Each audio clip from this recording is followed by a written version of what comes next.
Hola, and welcome to Spanish Answers, a podcast that gives you unas llavitas claves as you unlock your Spanish language adventure. I'm your host, Sarah with Language Answers, and today in episode 44, we'll be kicking off the New Year's episode lineup by talking about the quote-unquote official language levels and how you can apply that to level up your Spanish. So today's episode is a bit long and it has a lot of links, which I'll of course include as a list in the show notes, but be prepared, there's a lot of information out there.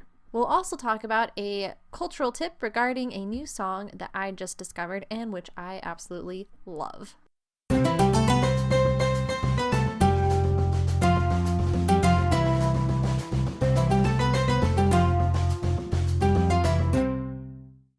So in the language learning community, you've probably heard people reference that they're a C3 or an A1 in their target language.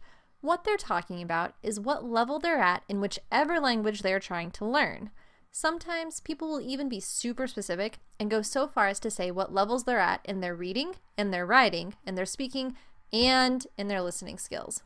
So what does it mean and who created these quote-unquote official language levels? Known as the CEFR, or the Common European Framework of Reference for Languages, also known as MCER in Spanish, or MCER, it provides a somewhat global framework to measure language proficiency.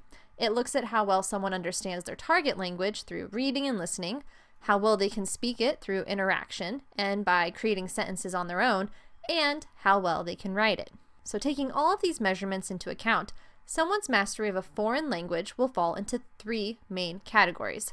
A, which is basic, B, which is independent, and C, which is proficient. Now, each level is further divided into 1 or 2, depending on one's language mastery. For example, A1 is an absolute beginner, and A2 is a more advanced beginner. A1, therefore, is the lowest mastery level, whereas C2 is the highest. Make sense? Now, because these are supposed to be global levels, they are a bit broad.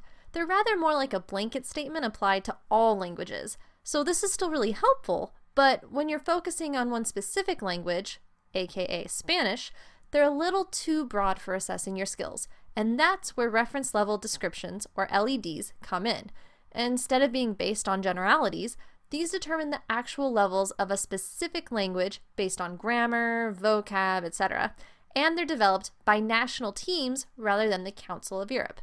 So this makes their correspondence to the CEFR levels more specific and, in my opinion, more accurate.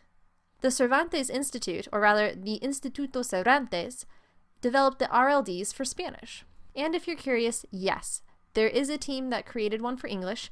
Cambridge University Press created the English profile for the RLDs for both American and British English. You can view their vocabulary and their grammar profiles for free online, and they're really cool. You can filter by A1, E2, B1, B2, etc.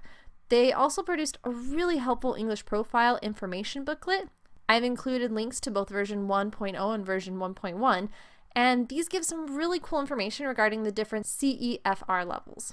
So then, what are the Spanish equivalents for the CEFR? The Instituto Cervantes has two Spanish equivalents: Diplomas de Español como Lengua Extranjera, DELE, and Servicio Internacional de Evaluación de la Lengua Española, SIELE.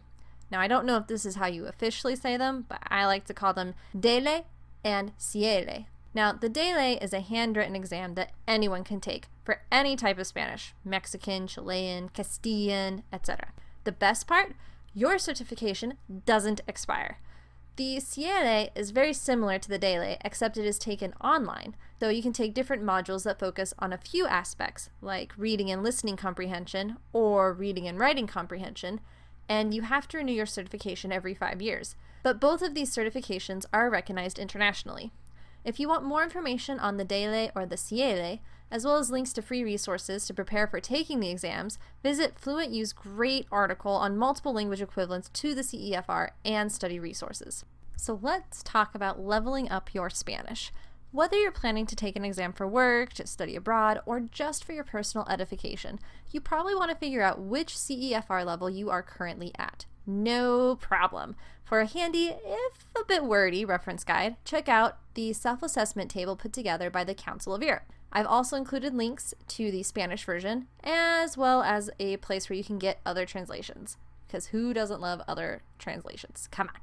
Anyways, you can also use the Council of Europe's table for self-assessing speech to determine how well you can speak in your target language. Or, and this is my preferred option, you can test yourself with a free online placement test. There are several out there, like the one by the Cervantes Escuela Internacional, Lengalia, or Oxford House. For a more in-depth analysis of the different tests out there, both free and non-free, check out Fluent U's site. These online tests are a great way to figure out which level you most likely are at. They'll also help you figure out which official exam level you should apply to take. But just a heads up, while many of them are free, they also often require that you submit your name and email. Now, looking ahead, is there a specific CEFR level that you want to reach? Are you aiming for maybe just a B2, or do you want to go all the way to a C2, or are you more just an A1 type of person, just kind of dabbling in the language? Whatever it is, Cambridge University Press has a cool guide to the CEFR, and in it they give an estimate for how many hours you would need to spend studying your language to achieve each level. So for A1, they suggest 90 to 100 hours, A2 is 180 to 200 hours, B1 is 350 to 400, B2 is 500 to 600, C1 is 700 to 800, C2 is 1,000 to 1,200. That's a lot of different numbers.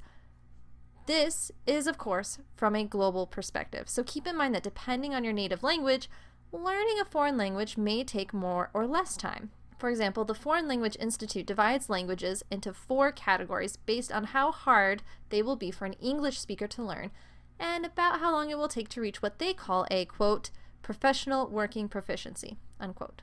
So for Category 1, which includes languages like Spanish and, to my surprise, Norwegian, it's about 24 to 30 weeks or 600 to 750 classroom hours.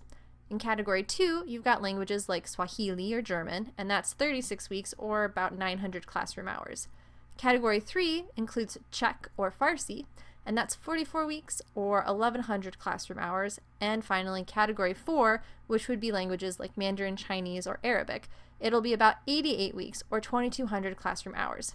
Now remember, these are all just estimates. There are different theories and philosophies on how one can shorten that time, such as the theory on how to really shorten it by Fluent in 3 Months, Benny Lewis. And that concludes our episode on the official language levels and some resources on how to test yourself. On our next episode of Spanish Answers, we'll talk about what are commonly referred to as false friends. And now for our cultural tip.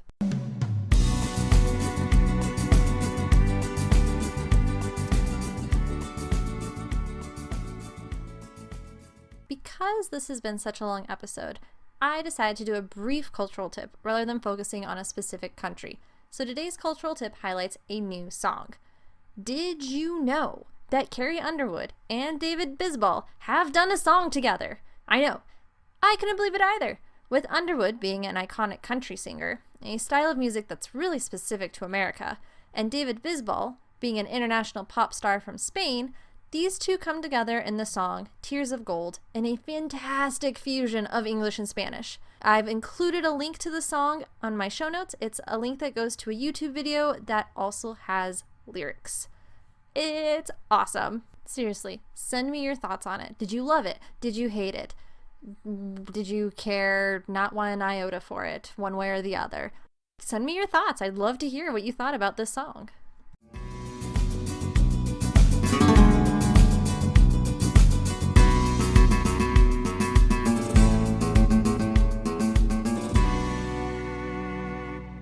Well, that's all for today. Thank you so much for listening, and don't forget to check out the show notes for links to the resources I used for this episode.